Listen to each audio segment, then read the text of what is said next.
All right, everyone, welcome in. It is time for Full Court Press.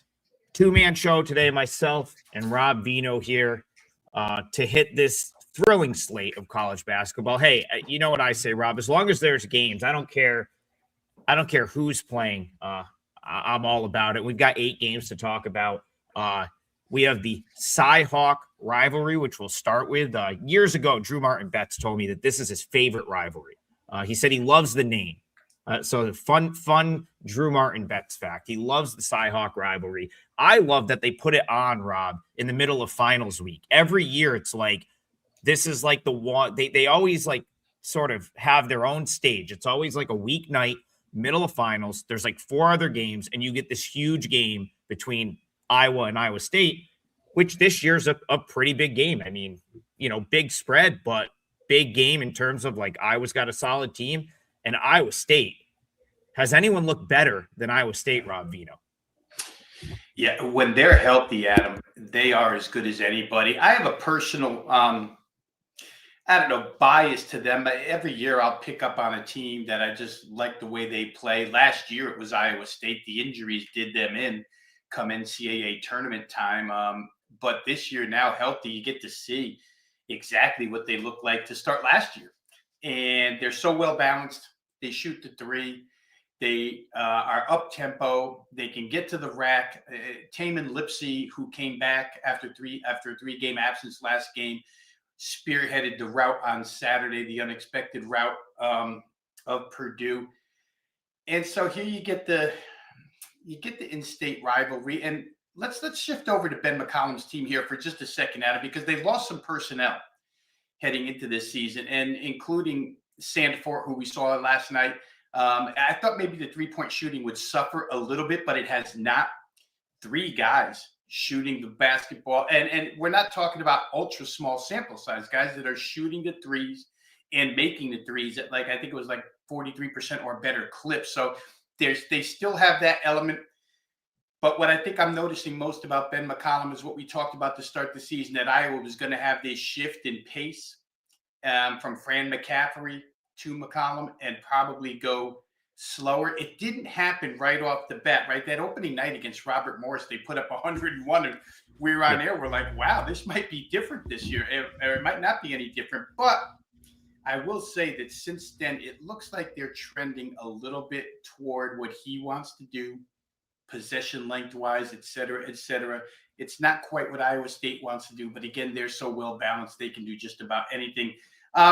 Again, going through this game and looking for fundamental advantages on either side, and especially for the dog side, because when I looked at the number, I thought, man, I'm not going to lay that type of price with Iowa State. I prefer to take that price with Iowa in a game of this magnitude. A couple of things here. I would look for Iowa, the Hawkeyes, to try and slow this thing down a little bit. And again, I'll just reiterate, you guys hear me say it a lot so far the first month of the season. I don't necessarily, or I do believe that a home team can dictate pace for the majority, and the majority being better than 50% of a game. So Iowa will have to do it in spurts, and they'll have to play really good defense. 2 things in their favor, Adam. They don't turn it over, and they force turnovers. It's not like an Iowa team to actually be that good at forcing turnovers. I mean, in scramble situations under McCaffrey, yes, but here they get their hands on balls for McCollum. It's kind of a trait of anywhere he goes. And I think that's a pretty solid place to start when you're looking to play this underdog. The next way to look would be rebounding. They're just not that. They say an average rebounding team so far this year. They're going to have to do some work on the boards because Iowa State's pretty good at getting second chances. All that being said, a couple of things here that I looked at. I don't want to play any Iowa State game under, although I do have that feel that it won't be up and down. Only because of where the odds makers place a number. And as we're talking here, my eyes went down because I just saw the flash on the screen. The total is now going down to 142.5, 143. But I like the underdog side here. I just think, A, Iowa makes enough threes. B, Iowa forces enough turnovers. C, Iowa doesn't give the ball away. And when you start to put all those things together, boy, 12 points. Well, again, as I look, we're down to 11.5 here. So 11.5, the money is coming that way, 13.5 down to 11.5. They probably see things kind of the way I'm describing them. But if I had to, Adam, I'd play the dog. Missed the boat on the opening number, but it just seems like a large number in this type of rivalry game. Yeah, it's funny, Rob. I've been on Twitter all morning and discords and stuff, and this seems like a very polarizing argument today because I feel like you got about half the people are like Iowa State's going to run them out of the gym. This is that they take this rivalry more seriously. This is their Super Bowl. It's in Ames, and then the other half are like, how in the world is Iowa catching this many points? It looks like the respected opinion is the latter at this point, because this is actually down to 10.5 now, some places. Now, I'm looking at pretty much all of the legals, if you will, have moved to 10.5 here. The bigger, it looks like Vegas books are still 11.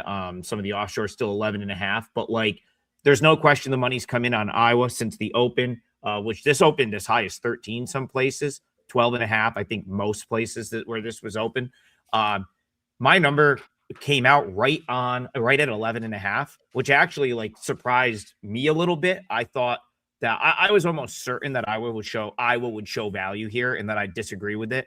For me, the thing that would be, I guess, the path to Iowa State just blowing this game open would be if Iowa State is defensively. I mean, we know they're good defensively, right? Otzelberger is always really good defensively. If they can pretty much neutralize Sturts, I think that would be their path to opening this up to a double-digit lead. Tom Izzo the other day had a really good defensive game plan for Iowa. And it was an inefficient 14 points for Bennett Sturts in that game, 4 for 10 shooting from the field, turned it over 4 times. He's a guy that shoots 51% or 51% from the field. So if you can hold him to 10 shot attempts, 40% shooting, and 4 turnovers, I was probably not going to win that game, right? That's a game, especially if they're playing a better team, which in their last 2 games ago, they were playing a better team in Michigan State, and they were able to do that to Sturts. And what was the final score in that game, Rob? I think it was a 20-point blowout. Yeah.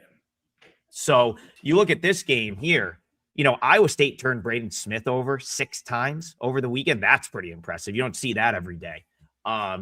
Torrey was fantastic in Lipsey's sort of departure there. Now Lipsey is back.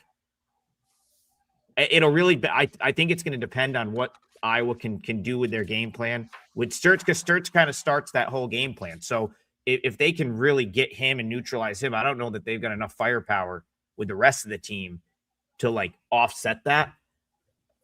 A very slight lean toward Iowa State here for me, but now I'm kind of nervous to lean that way, because you're talking about coming down to 10.5. A very interesting game, likely not one that will make my card today.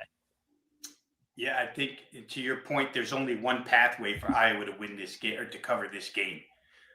There's more than one pathway for Iowa State to cover this game. And as much as I talked about Iowa not being a team that turns the ball over, Iowa State's number 2 in the country in percentage of turnovers forced.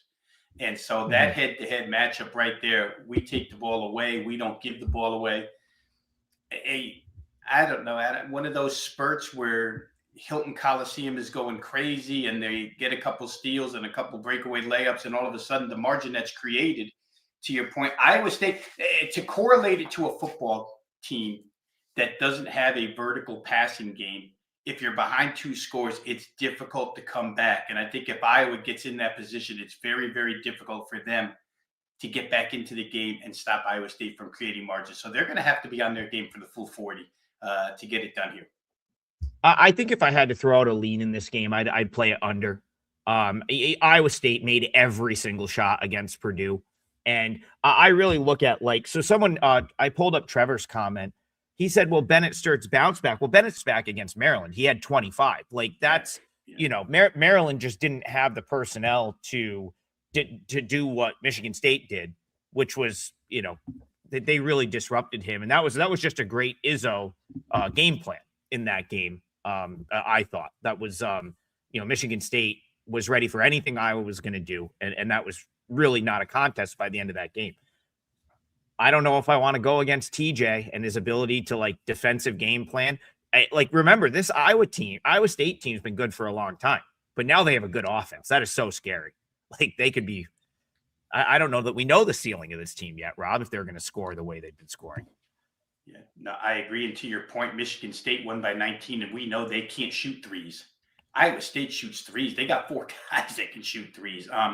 It's a veteran team. You know, they're used to Otzenberger's system.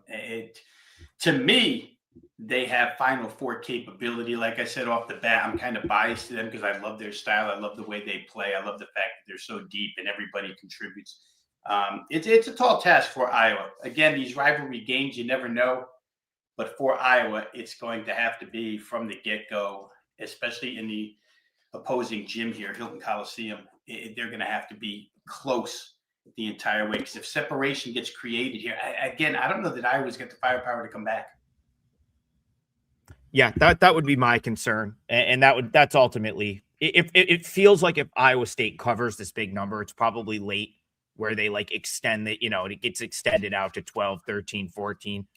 And they win by like that's how I think they would cover a big number like that. But will be an interesting game. So Rob, when it's a 2-man show, I think this is the first time we've really done a 2-man because we had Jordan for a minute last week. The 3-teamer is I pick a leg, you pick a leg, and then we agree on one. It's a consensus leg. There's only 8 games, so we'll find one. I don't know if it will be in that game. But we've had other opportunities, and I want to go to Mad Max here because he says Green Bay versus IU Indy. IU aggressive defense takes a lot of fouls. 25% Green Bay points free throw, 32nd in Division I. IU takes a lot of threes. Green Bay 3-point defense, best part of their D. The thing that I'm super interested here, and I know you being the totals guy, I want your take on this. There was a point in time a couple of weeks ago where IU Indy totals were in like the 180s and they were getting steamed into like oblivion. Like they were opening in this range. So this total opened 165. I feel like if this game was 3 weeks ago, this would have been bet up to 175 at this point already. The way some of those IU Indy totals were being bet. It really hasn't been. Do you think that because that their offense cooled off a little bit and we didn't see those 90 to 90 plus games, that there's a little overvalue with Indy again? Because they're still playing like a similar way. And now we're chilling in the 160s on the total. Like it's not being bet up. At least it hasn't been yet. I found that super interesting because there was a 24-point move to one of IU Indy's overs like the 3rd week of the season. So talk to me about that a little bit. Yeah, and I think that the 167, we're looking at 167 and a half. I think it shows some sort of compensation for how slow Green Bay plays. Yeah. So the question, in totals world, what you would ask yourself is, can IU Indy force Wisconsin Green Bay to play their style? And the likely answer is yes, Adam. And for me, at least, and here's just the way I look at these things. When you play fast, and you don't play a lot of defense, the opponent, again, I feel like players love to stat pad. And if they see avenues where they can score points, they'll fall out of their so-called system or philosophy into the fast-paced team's philosophy because they're going to get easy buckets. So to me, I think IU Indy can force Wisconsin Green Bay out of their system. Can they, in a fast-paced game? And again, this is a Doug Gottlieb coach team where he's kind of reversed his style, right? Because Green Bay was pretty much a high-scoring, faster-paced team, and now they're a slower-paced team. Might fall into it. I don't know if the coach can keep them out of it. You look at some of their final scores here. They do have the ability to get to 75, 80. And if they do that, this game becomes very, very close to an over. I don't know.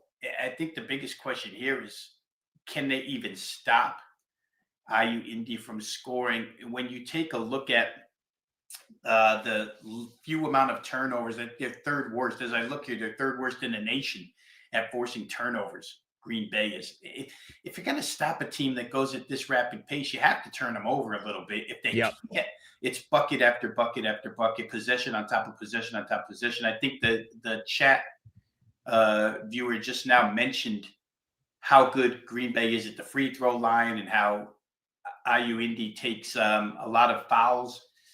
Those add up as well. I think there's probably value here, Adam, to tell you the truth, inside this total, playing this total over.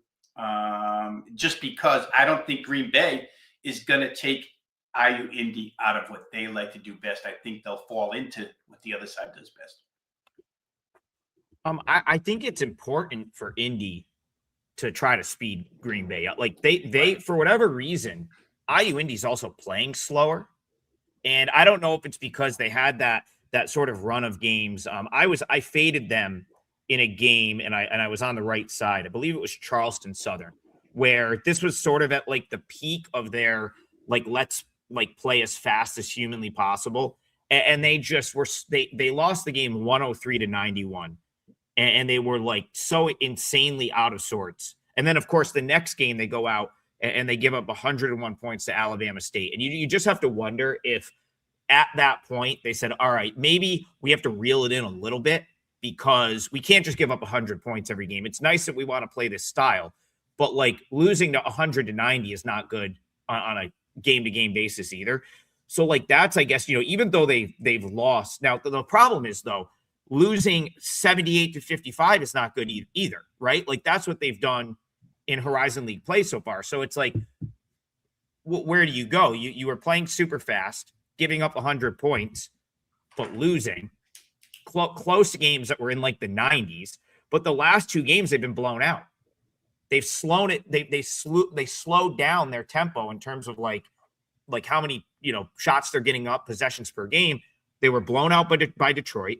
And they were blown out by Youngstown State. So to me, that there only can be one thought process here for IU Indy. It's play as fast as humanly possible. To go back to your point, because I don't know that that's like beneficial for Green Bay. And I'm looking up and down Green Bay's schedule, and they haven't played many teams that like let it rip from a pace standpoint. Even when they stepped up in class, like a lot of those teams, like the St. Thomas's. Who else? Maybe Yale. It's not like they're like crazy tempo teams. They'll play a slower type of game, like which Green Bay is, I think, more comfortable with. So, I still think Green Bay is the better of these two teams. If you forced me to pick a side in this game, I still think I would like very reluctantly take Green Bay, which is terrifying on the road, especially like I had Green Bay in that Robert Morris game where Gottlieb had a meltdown through a chair, and he had every reason to throw that chair because they should have won that game. And I'm just like, man, can I stomach Green Bay like -1 on the road? That's probably how I would play it. I don't know if I could get there any other way for this game. And a couple of things that you bring up, the Robert Morris game, that's a 158-point game. You get to 158, and Robert Morris is one of the slowest average possession time teams in the country. They're in the 300s. IUPUI is in the 300s. I'm going to just throw out there, I haven't really brought it up this season. I do it in the NBA. I do it in college basketball, but I kind of use for totals purposes a homemade statistic, if you will, something I don't see anywhere else in analytics, but I just call it potential points. If every single ball that was shot went in the hoop, how many points would have been scored in the game? The last game against Youngstown State, 133 points total were scored, right? 75, 54, 78, 55. However, the IUPU side themselves had a chance for 160 if they made every shot. The other side, Youngstown, had a chance for 151. That's 311 potential points in the game, and only 133 were converted. Very, very low. Bad shooting out of IUPUI. I think the three-point numbers were horrific in that game. And so the low score there wouldn't faze me as much when I look at these potential point numbers. They're still getting up there. When you have the chance to score 160, if you score 45% of those, I think an average college number is like around 42. And a team like IU Indy, which is more scheme than talent, maybe a hair bit lower. But the chances were there, I guess, is the point I'm trying to make here. And the fact that Green Bay played a game that landed 158 with Robert Morris, and it was a conference game, right? So even defense didn't even come into play in a conference game. I think maybe 167.5 to your original point way back when. I think maybe there's been a little movement towards over. I think it might be correct. Yeah, and Mad Max, just to give you a matter of fact answer, I think Green Bay feels like the right side as well. I just think watching these two teams, watching IU Indy sort of struggle with their identity, want to play super fast. Now we got to try to slow it down. Neither really working. I think speaks to the fact that they maybe just don't have the personnel just yet. Yeah. And whereas Green Bay, I think maybe does. Like I've said this on the show a couple of times. I think Gottlieb learned a lot from his first year as a coach. I think he's a much better coach in year two. I think this team is better than last year's Green Bay team. My number came out pretty much on the nose of where it is. I make Green Bay -1.5 here, but I do see the IU Indy money coming in, which I disagree with. So, I mean, if this got to a point where Green Bay was suddenly a dog, I might be with you. I might have to. I might have to just. That might be the I'm stubborn and pot committed play, Rob, where it's like I feel like I've got to get my Green Bay money back on them screwing me last Thursday, and then over the weekend they just got blasted by Wright State. That was a horrible matchup for them. So Green Bay probably overall a little undervalued right now. I wasn't sure if I wanted them on the road, but the more we talk about the game, the more I think Green Bay might be the correct side.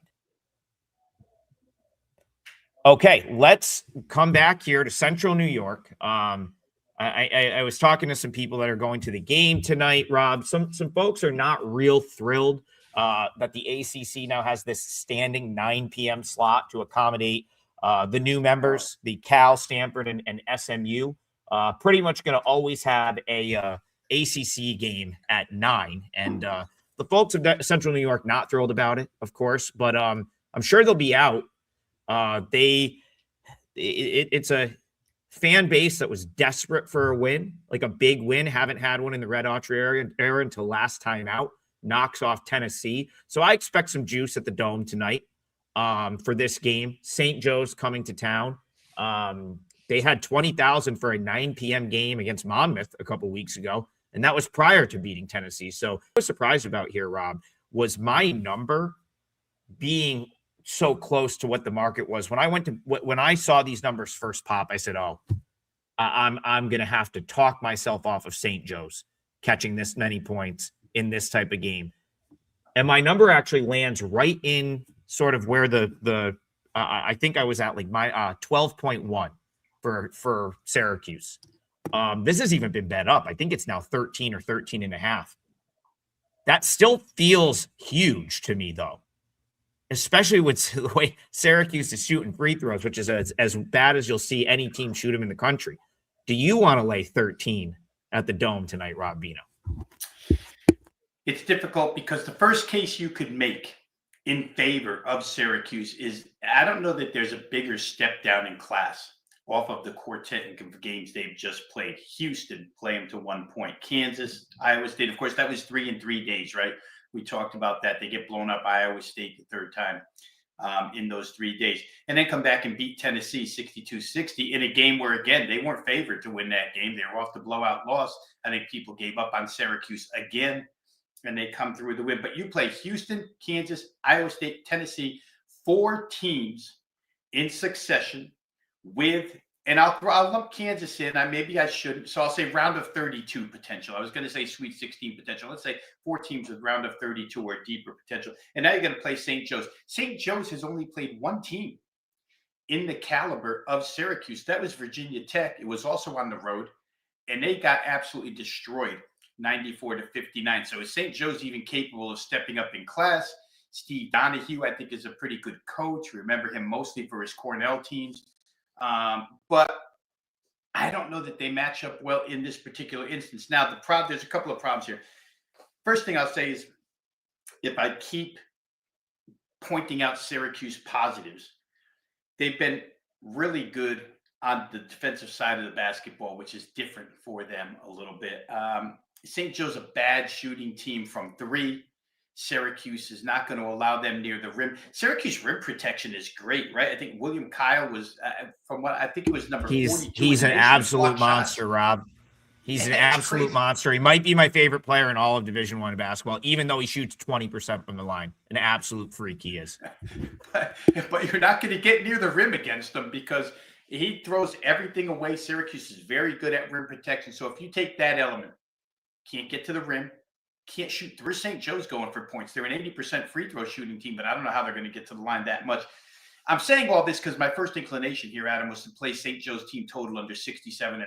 It's been since bet down to 66.5. The totals come down as well in what figures to be more of a slower pace type game. Syracuse hasn't played especially up-tempo. They don't shoot the three well. You already talked about they don't shoot free throws well. They make their living inside the arc. But I think they can do it against this team. So they force a lot of turnovers as well, Syracuse does. I was making the case earlier to bet this game again with the St. Joe's team total under. Even at 66.5, it seems kind of high to me. I don't know that they can get to the higher 60s against this Syracuse team if they're focused, Adam. And in a standalone 9 o'clock game, they probably should be focused. The crowd should be there. The team, after NCAA contenders should be there. I think there's a lot of reasons to like the Qs defensively against the St. Joe's offense. Rob, I thought the points being where they were at the open just for the whole game was high, 145.5. You're not going to, this is not the game to go to if you like offense. Neither of these teams can shoot. And, Syracuse, this was the case a couple of games ago, and I think it still holds true. They have not played a single possession of zone defense yet this year because they don't need to. That was always Autry's thing. When he came in that first day, he's like, we're going to play more man-to-man. Like, I want to play man-to-man. And then it was a disaster with who he had on the roster, guys that just straight up didn't want to defend. So he was like, shit, we just have to play zone a little bit because they weren't anyone. It was awful. This year, this team likes playing defense. And I think it starts with having a guy like William Kyle, who's just going to erase anything in the paint. The biggest thing that, like, watching Syracuse, so I went to the Tennessee game and then watching them in the players against higher competition, Kansas, Houston. We'll throw the Iowa State game out. That wasn't even fair. They shouldn't even had to play that game at like 10 in the morning. But like, they defend without fouling, which is very impressive. Like, they defended Tennessee that whole game and didn't foul. And guess what St. Joe's gets most of their points from? The free throw line, where they're number one in the country shooting foul shots. St. Joe's, 81.3% from the foul line, number one in the country. So if Syracuse doesn't foul, they're not going to put the number one free throw shooting team at the line. And then you talk about St. Joe's, 347th nationally from three. That's not very good, right? The more I watch St. Joe's, the more I really think they miss Rasheer Fleming and Eric Reynolds, who it's like Eric Reynolds was just a bucket. Like, he was going to get one some way, anyway. And then, of course, like, the emergence of Rasheer Fleming last year, the guy's like, I don't watch the NBA, Rob, but didn't he get drafted? Wasn't he like an NBA drafted? Yeah.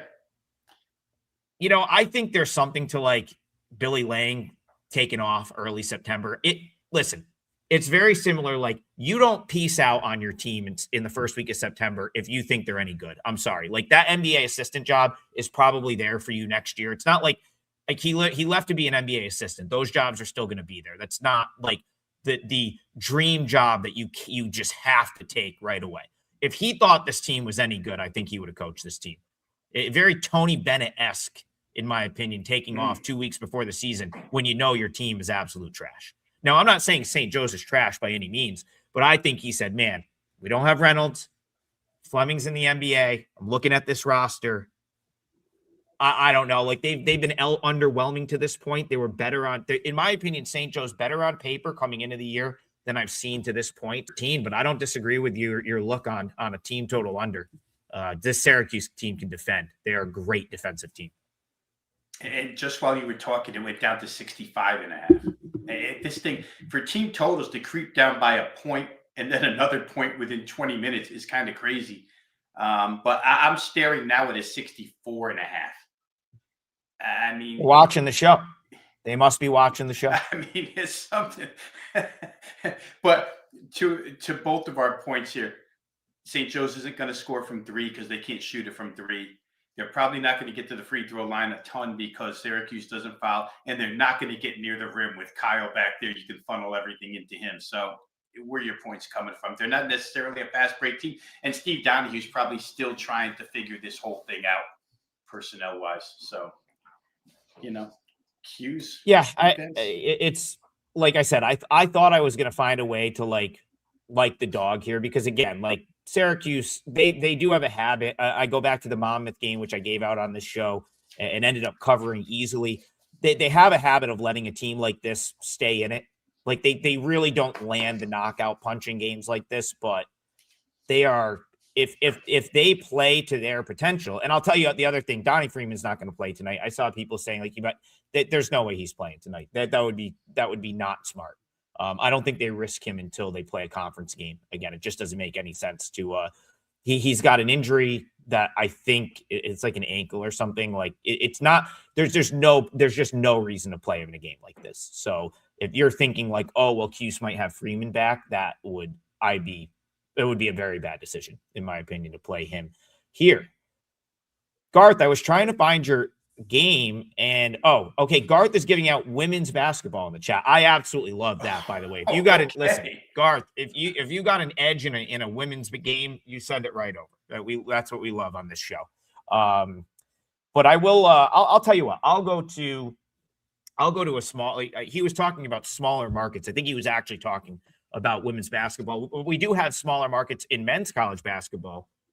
There's 2 extra board games, and I played one of them. It is a client play, so I will give it out here. I did end up getting out ahead yesterday, ever so slightly, thanks to the New Jersey Institute of Technology, Rob, who came through for me to offset Norfolk State, who ended up losing by 30. And one of the things that's like, listen, this is really tough to know.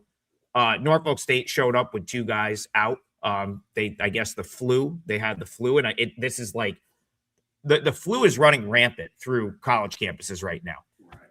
I'm almost willing. Now I have no info on UT Arlington, Rio Grande Valley that anyone is sick. Okay. But I'm going to use this to make the point. I really like UTRGV here. I played them -1 earlier this morning. It's up. Caesar still has a 1.5, but it's up to 2.5 most places. But you can just money line it. It's a 3% play for me, and I'll talk about why I really like this Rio Grande Valley team. But I'm almost willing, like these types of games, mid-December home game, I'm almost willing to give the home team like 1 extra point just by default.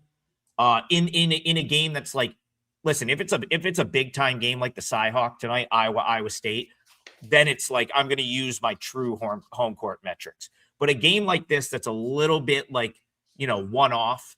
The reason for this, Rob, is if guys are sick, they're not even traveling with the team these days. This is like I have 4 or 5 confirmed instances where like if guys are feeling under the weather or they're sick, they just stay home now. And it's because like the way college basketball is, these I don't want to say these games don't matter, but like even to like the mid majors, it's like you still have to win your conference tournament to go to the NCAA tournament. So they're just not even messing around at this point. Like Tarleton left 6 guys home the other night when they went to Cincinnati. Norfolk left a couple guys home. There's like 3 or 4 more. I just can't think of them offhand. But like, so that's my concern with like any team playing a road game in the middle of December is like, are guys sick and are they even traveling with the team? Are guys banged up? Are they even traveling with the team? We've seen more instances of this than ever, in my opinion. So just something to keep in mind as you're handicapping these games, because you could end up getting stuck and you find out 5 minutes before the game that 3 starters are not available. I feel like it's less likely to happen with a home team, especially with a home team like UTRGV, who doesn't get many home games. That's the thing. Like some of these teams have really hard time scheduling Division I opponents at home, and that would be UT Rio Grande Valley, who played this crazy sort of travel schedule because no one wants to go to, I think, Edinburgh, Texas and play them.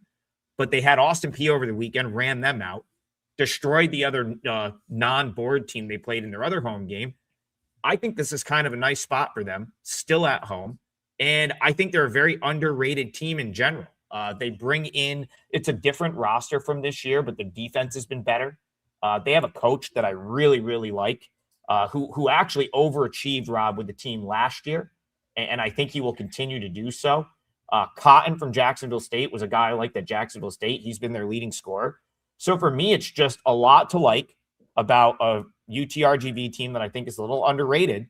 And the fact that, like, I'll give you an extra point for playing at home in mid-December because I don't know who's showing up for the visitors. So I played UTRGV. I'm going to put that in our parlay on the money line. Anything on this one for you, or just in general? Is that something you've seen as well? I will say this: when I went through this game, and it was a brief go through, the Arlington edge here seems to be on the glass, Adam. It's a glass-eating team, and especially on the offensive board, second chance points, etc. And in a game that's lined in the vicinity that this one is lined in, generally speaking, second chance points, even if it becomes an offensive rebound and a foul going back up or whatever, those all count. And I just feel like that's probably where the edge is here for that side. I didn't play the game. I see the total has come down by 2 points. Probably makes sense. If you just go through the analytics real quick, you'll see that neither team hangs onto the basketball real well. And so, again, as we pointed out the other day, just because you're turning it over, it doesn't mean that's 2 points going the other way. It could be just a pass thrown out of bounds, et cetera, where they start the shot clock again. I think, the better rebounding team would be my play in that one, but we're going to ride your suggestion in that one. And while we're at it, why not here's another thought too, real quick, before I give my leg. Mm-hmm. I'm wondering if the two of us, because we are so often criticized, even though we're giving you all of our thoughts on a zillion games, I wonder if we don't let the chat become the third leg of this parlay one time and see if they can produce for us. But while you think about that, let me go ahead and tell you that I'll stay on the added board, and just because I'm close to the Mizzou program, I'll play the Mizzou team total here over 92.5 against Alabama State. Again, I don't think it's kind of like the Syracuse deal, where, although the Syracuse deal is probably more so because they're on national television tonight in a standalone game. So I wouldn't expect a letdown from Syracuse, even though the opponent might suggest it. This, for me, is a get-right game for Missouri, who's been through two tough losses. They just got through the insane rivalry game against KU, where they got beat up pretty good, and they need to get the offense right again. An offense that's really been excellent so far this season under Dennis Gates. And the Alabama State team, which has shown the propensity to give up this type of point production. Florida State got 101 against Alabama State. If I go down the list, Colorado got 94. New Mexico got 93. Those three teams all capable. IU Indy got 101. All of those are higher than the 92.5 expected from Missouri tonight. Trying to be cute and in personal betting, I could do so. Missouri first half, if you're so nervous that Dennis Gates might unload 11 through 15 in the rotation at the end of the game, that you don't want to go full game. But I think this team's capable of maybe, a 46, 48 point first half and then coast to the number here. So for me, it's going to be Missouri's team total up and over 92.5 against an Alabama State team, Adam, that this deep into the year has only been home once. Every single game is on the. We talk about these travel schedules that the SWAC teams play and how difficult they make it on themselves. This team's been everywhere so far this season, and now they're going to fly to Columbia, Missouri to play this game, with Mizzou just itching to get off of that 60-point performance and 20-point loss to KU. So team totals have been really good to me so far this season. I'm going to play this one up and over 92.5 as my leg of the parlay. Yeah, the SWAC, the MEAC, those types of schools, that's one thing that, like, I wish I put a little bit more stock into yesterday, Rob. Like, Norfolk State had been around the block a little bit, out to Laramie, like out to Arizona. That is a thing. Like, some of these SWAC schools have had really, like, good results early in the season. We saw Bethune-Cookman with a couple of really nice covers, the Auburn game, the Dayton game. Southern took Washington to OT. But, man, by the time you get to mid-December, and these guys have been on the road for 3 weeks, traveling all over the place. Now they're banged up. Now they're like I don't have the historical data, but you got how many mid-December games that these SWAC teams even keep close. So I think that's a really good point. Alabama State was out in, I'm just going off memory, they were out in Colorado Springs for a minute, like you just going all over the place. So yeah, like it makes a lot of sense. And the final thing I'll talk about before we move on with you had mentioned the rebounding for UT RGV UTA. Like, yeah, UT Arlington better get some rebounds because they can't shoot at all. Like they can't hit shots. I mean, the 350th 3-point percentage, but that's the one thing I think UT RGB really improved on from last year was like the defensive end, just being around the rim, getting rebounds, stopping other teams at the rim. Like they were kind of a sieve defensively last season and didn't get many rebounds, and they've improved in those regards. So I'm hoping they're 24th in the nation in 3-point shooting. I'm hoping they just, melt UTA because they're finally home and they're hitting shots, but I think they can hang on the glass there. So I wanted to wrap that game up. And again, I'll wrap up. I have nothing to really deter you from the Missouri team total. And you've been great with the team totals. Cashed one earlier this week in the parlay with Texas. Forget when the most recent one was, but we got there last night with got there last night. Yeah. Oh, that's right. I ruined the parlay early, so I don't even remember what happened. We got there last night. It was the Columbia game in between on Tuesday that couldn't even get there with the help of overtime. But 2-1 this week. They've been good to me overall, client plays, etc. So we'll go back to the well here and hope for Mizzou to crank up the offense tonight. I got an idea. I'm going to ask my boy Keith Bayou Bets Landry to close out the parlay. The reason for that, if he was in front of his computer right now, I would just have him on the show.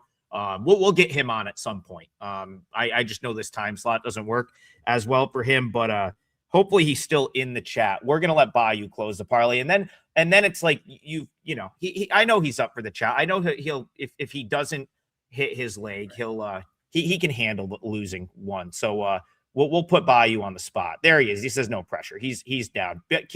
Keith, I'm gonna let you think about that for a second. And we're going to go to, so Garth says the play I was talking about was college volleyball. That is phenomenal. That's even better. Listen, I'll be donating the $5 to you if you just feed me the college volleyball picks. Let me just tell you, if I can find a place to get them down. Yeah, tell us where we can get down on it. Yeah, tell us where we can bet those. He says Arizona State moneyline college volleyball. Tremendous stuff. That is, if we could put that as the third leg of the parlay, I would do it. But I don't know that many people are going to be able to parlay college volleyball with extra board hoops. So, but he does want to know about App State and East Carolina. So, Garth, appreciate the donation as always. This was Rob. I guess I didn't disagree with the money that came in here on App State. My number was a little bit lower than where this opened, but I don't. This App State team has burned me a couple of times this year. And that, in my opinion, this is not one of Kern's better teams that he's had in recent years. I think they've taken a step back from where they were the last couple of years in terms of being competitive near the top of the Sun Belt. So I don't really want. I don't think that I would. I certainly wouldn't take App State now after the number has moved a little bit. Talk to me about this one. App State, East Carolina tonight. A home game for East Carolina here. Yeah, and we've talked about so many teams on this card today, Adam, that can't shoot the basketball, and you can throw ECU into that mix. Not only can't they shoot it, but they don't defend either. Their game logs so far are extremely rough to look at. App State plays extremely slow. You don't expect this thing to get up and down, really. And ECU can't shoot. And Appalachian State, for the most part, is not the greatest shooting team in college basketball either. So two relatively poor to extremely poor shooting teams playing at slow tempo. My first look, of course, is to under. The total here is so low. And I think I'm going to just check the current number because I think I saw it was coming down. We started 134. Looks like it's all over the place, guys. You got to shop this one, 32.5 to 34.5. I tell you what, if you can still find 34.5, which are abundantly out there according to my screen at this point in time, I would look under in this game. Honestly, I think Appalachian State, even on the road, ECU doesn't rotate. a different style of tempo. You're not going to get Appalachian State out of their game, so to speak. The problem with total is that ECU doesn't defend real well. So if you were going to look, maybe you would look towards East Carolina's team total under as the favorite here. If you can't play the dog at this price, maybe you could fade the favorite in a different way by playing their team total under, which currently sits at 69. Do you think East Carolina is going to get to 70 against this squad in a slow-paced game without any shooting whatsoever? I'm not sure. I didn't play it, but I tell you, that's probably the way I would look, is East Carolina, the home side, under 69 points in a game that figures to be somewhere in these low 30s to mid 30s at the highest. Up, you're muted. Sorry about that. I was going to say, I agree. I would have to agree with the underlook. App State just doesn't have much offensively. I was trying to remember who it was that they had. They had a pretty good rim presence last year. I believe it was CJ Huntley, where they could like go inside and get some points or clean up and get some easy points. And it feels like they just don't get many easy baskets this year. Again, I was trying to find my preseason notes that I wrote down on App State, which all were very much like all of my notes coming into the season was I'm lower on this team than where everyone has them sort of in the Sun Belt. And like, I've always liked Kearns as a coach. Like I've always given him like a bump up because I think he's one of the better coaches in that league. But I'm the more I watch App State play, the more I just think that they maybe don't have the talent. Like you listen, you can be a great coach. Greg Paulus is a great coach for Niagara, but he's got a JV team this year.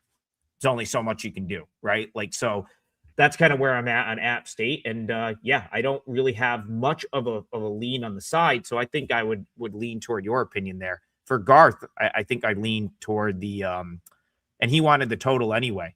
Yeah, I think I'd lean toward your underlook there. Seems like points could be tough to come by in that game. Okay. Heading back to the chat. Well, I don't know if Bayou has if the pick is in yet. Oh, it is. Okay, and it's a game we have not talked about yet. So he says best bet. So Bayou's closing out the third leg of the parlay, but I do want to see if you agree with him because it is a total. He says Western Carolina, Virginia Tech over 153.5. So we've got Keith Bayou bets Landry closing out the parlay with Western Carolina, Virginia Tech over 153.5. Do you co-sign that, Rob Vino? You know what? I hate the fact that we have to always, we're in the business of not having clients watch us give our plays away for free, but we're on it now. We do it every day, right? We're kind of giving out a client play each and every day, but I did play this one over the total as a client release earlier today, small release, a 2%er, but I mean, I'll listen to Bayou's reasoning here. It'll probably line up with mine. I got a better number, Adam, to be honest with you, than what we're looking at right now, but I still think this number is good. I had 52.5 when I bet it myself and then had to release it at this number. So obviously I still think there's room, but let's let Keith have center stage here real quick. And then we'll add on if he's got, I don't know if he's even got any analysis written there for you. If he doesn't, we'll just continue on. I was going to say he'll have something. We appreciate, like, if you just help us run up this show, likes, subscribes, like I'm happy to come out and give out the client plays that I have. That's the nice thing about doing a college basketball show, Rob, is like the volume is such that, like, I can spare a client play here and there. It's not like baseball where I might have one for the day.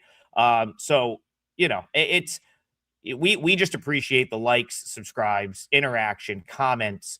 And Bayou already put his analysis in. What a guy. I don't even know. He's in here. He's already typed it out. He said pace. Virginia Tech efficiency is so good on offense. He thinks the score is somewhere in the 90 to 70 range in this game. So that is sort of where he's at. Looks like just pace and then Virginia Tech being super efficient here that gets this one up and over. Do you agree with Mr. Bayou Bets on that? Well, I certainly agree with pace. That's the first thing to betting any over. You have to have the requisite number of possessions, opportunities to score in any case. I think Virginia Tech in this instance, they've been through when I went through their games, they've been through some strong defensive teams. George Mason, St. Mary's, and all kinds of defensive teams, right? They faced a Martelli press, and they're able to score. Like the 73 that they just put up at James Madison or against James Madison was kind of impressive to me because Western Carolina plays zero defense, and they like to go tempo, which brought me to the VCU game, which landed 154. Better offense out of VCU, less defense out of Western Carolina. You start factoring in these schedule, the opposing schedules and what they do and what they can't do. And I think you come to the conclusion here, like Keith came to, that Virginia Tech at this pace and the way they shoot the basketball, and they don't turn it over. Like Virginia Tech's not going to have dry possessions in this game. They're going to be able to get their shots, probably make their shots. And in a game where you have this type of margin, defense can lack a little bit. The other side can score too. But I think Virginia Tech's destined for the 90s. My biggest debate here was, should I play the Virginia Tech team total and let the game go? But I think you'll get enough out of WCU here to make this work both ways. And I wouldn't argue anybody off of playing this Virginia Tech team total by itself as a standalone bet and just fade the Western Carolina defense, which it's a severe step up in class for them against this type of offense. So we'll see how it goes. And just to add on to this real quick, WCU, where they're concerned in conference play, I've just got an asterisk next to them to play their overs if, in fact, the odds maker prices them in a spot. It'll probably be situational, right? If there's days where the odds maker makes the number in a space where I can see playing over, they're one of those teams I've marked as an over team for the season. Bayou says, he said he doesn't know this was one of your client releases. He is sorry. Glad, however, that you guys are aligned. No, he doesn't have to. Listen, I'm just going to, hey, listen, I have not had a good start to the college basketball season, so I'm going to be generous right now. And, when I do have my big run and get it all back, just remember I gave him out for free now and then buy him at that time because I won't be giving him for free then. But I'll wrap up the show. I'll just I played Bakersfield, another 3% play, plus 6.5. This is a miserable spot for North Dakota State. They are going out to California to play Cal Bakersfield, and they're going to lay 6.5. And they have a game coming up with Drake on Saturday at Drake, which is probably a pretty big game for them. Like if you talk about like what's going to be a big non-conference game for North Dakota State, my guess is it would be Drake. Like, that's probably regionally outside of like the power conference teams in that region. Like Drake is probably one of the bigger names. So first of all, I don't know who's scheduling a trip to Bakersfield 2 days ahead of your of your Drake trip, but like that to me just seems like a weird sort of. I think they owed Bakersfield the game. I believe Bakersfield went there last year, and it's like for me, I just my number was so far off on this. Just I had Bakersfield, or I'm sorry, I made North Dakota State -1. I know Bakersfield has been bad to this point, but I just I couldn't get over getting 6.5 at home. A team that's probably going to slow it down wants to play an ugly type game. And you've got North Dakota State coming in with Drake on deck, having to go all the way out to California to play this game. Like I think Northern Arizona, I've said it on the show a couple times. I think Northern Arizona is horrific this year. I think that team is so bad. And North Dakota State really struggled with them. That's concerning to me. So for me, I just couldn't pass up the 6.5, Rob. I had to take the 6.5. I think this is a ugly, close game. And if that's the case, I'm going to cash either way. So I played Bakersfield. And to ride your point, I mean, if we're going to chalk up positives for Bakersfield, and it's not the easiest thing to do, make positives for Bakersfield so far this season. But North Dakota State's a different team, Adam. I mean, I play a lot of Summit once the conference season gets going. And last year, the one thing you could depend on is they could shoot from the outside, from the perimeter. And they can't shoot the basketball whatsoever this year. I don't care if it's inside the perimeter. Just while you're talking, I took a quick look to make sure of my numbers here. Number 301 in the country, effective field goal percentage. Last year, they had dudes like Jackson Money, I think it was, that were shooting over 40% from three, but there was a quartet, 3 or 4 of those guys. This year, nobody makes a shot. It's hard to go on the road when you don't have shot makers.